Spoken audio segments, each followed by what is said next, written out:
Animal Farm by George Orwell. Chapter 1. Mr. Jones had locked the hen houses, but was too drunk to remember to shut the pop holes.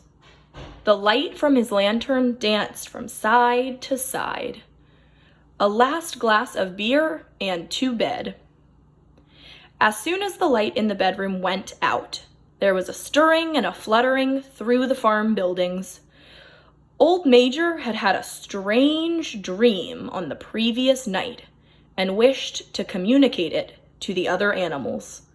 It had been agreed that they should all meet in the big barn. So Old Major the pig has a dream he wants to tell all the animals about.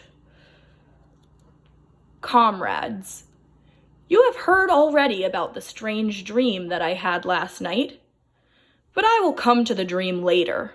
I have something else to say first. I wonder what Old Major the pig will tell the animals.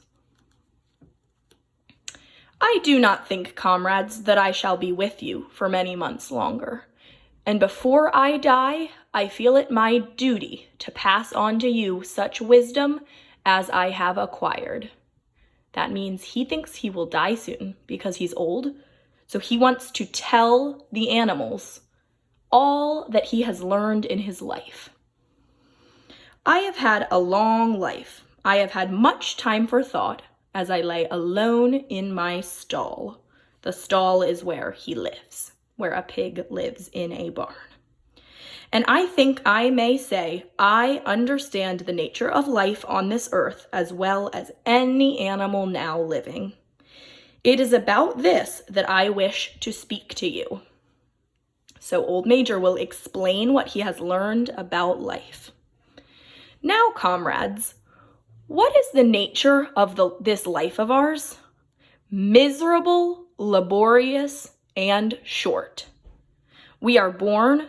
We are given just so much food as will keep the breath in our bodies, and those of us who are capable of it are forced to work to the last atom of our strength. And the very instant that our usefulness has come to an end, we are slaughtered with hideous cruelty. No animal in England is free. The life of an animal is misery and slavery. That is the plain truth. So the pig thinks that the animals must all work very, very hard, that they have a bad life. But is this simply part of the order of nature? That means, is it just the way it is? Is it because this land of ours is so poor that it cannot afford a decent life to those who dwell upon it? No, comrades, 1,000 times no. The soil of England is fertile. That means it can grow many plants. Its climate is good. It is capable of affording food in abundance to an enormously greater number of animals than now inhabit it. So he's saying there should be enough food for everyone. To answer all our problems, it is summed up in a single word: man. Man is the only real enemy we have. So he means all people are the enemies of animals. They are the reason the animals are not happy. Man is the only creature that consumes without producing. They eat all the food, but they do not make the food themselves. He does not give milk, he does not lay eggs, and he is too weak to pull the plow. Yet he is lord of all the animals. Only get rid of man, and the produce of our labor would be our own. Almost overnight, we would become rich and free. So Old Major the pig says that if there were no people, all the animals would be happy, they would have more food and more freedom. What then must we do?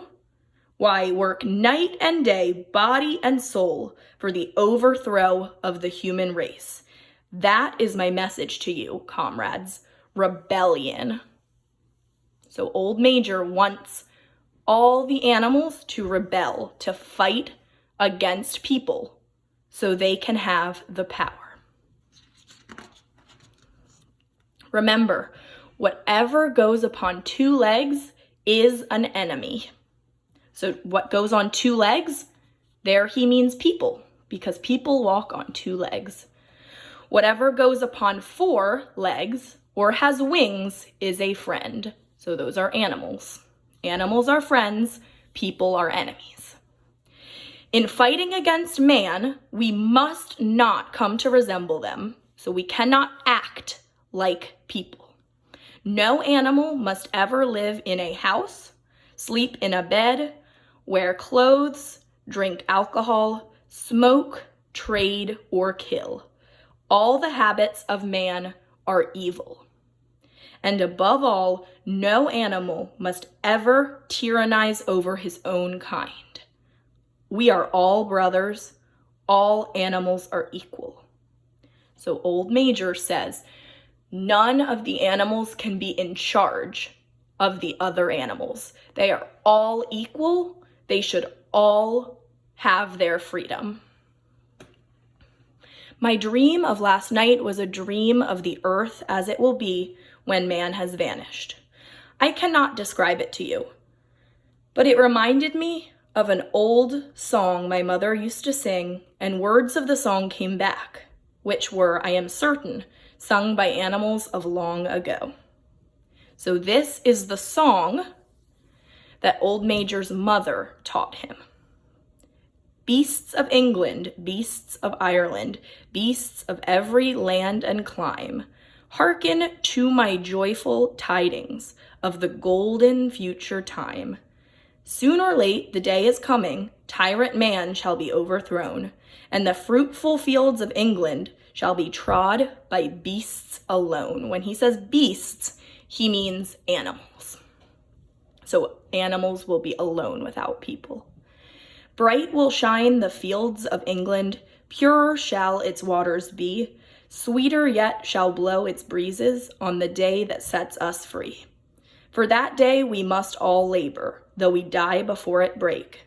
Cows and horses, geese and turkeys, all must toil for freedom's sake. Beasts of England, beasts of Ireland, beasts of every land.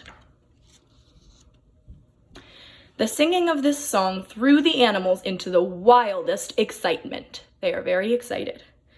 They had the entire song by heart within a few minutes, so they already learned all the words to the song. They were so delighted with the song that they sang it right through 5 times in succession. They might have continued singing it all night, but unfortunately, the uproar awoke Mr. Jones, the farmer. Everyone fled to his own sleeping place, and the whole farm was asleep in a moment. Mr. Jones scared all the animals by firing a gun. That is the end of chapter 1.